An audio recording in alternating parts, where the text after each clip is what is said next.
এই যে সোমনাথ মন্দির দর্শন করে নিয়েছি বন্ধুরা, ওই যে পিছনে দেখা যাচ্ছে। ভেতরে তো ক্যামেরা অ্যালাউ নেই, মন্দির জ্যোতির্লিঙ্গ দর্শন করে তারপর ক্যামেরা নিয়ে, এখানে কিন্তু ক্যামেরা বা ইলেকট্রনিক্স জিনিস জমা রাখতে টাকা লাগে না, নিঃশুল্ক। তো সব কিছু নিয়ে এই বাইরে থেকে ভিডিও করছি, বাইরে থেকে আপনারা ফটো তুলতে পারেন, ভিডিও করতে পারেন।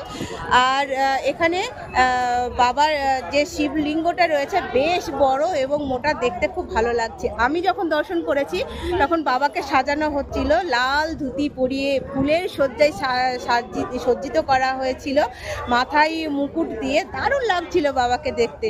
আর এই সোমনাথ জ্যোতির্লিঙ্গ হলো জ্যোতির্লিঙ্গর মধ্যে প্রথম জ্যোতির্লিঙ্গ। আর আমার টোটাল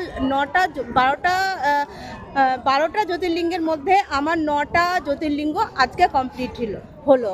সবই মহাদেবের কৃপা। হর হর মহাদেব, বোম ভোলে ভোলেনাথ। অনেক কৃপা প্রভুর, আর প্রভুর কৃপা হলে বাকি 3টেও দর্শন হয়ে যাবে।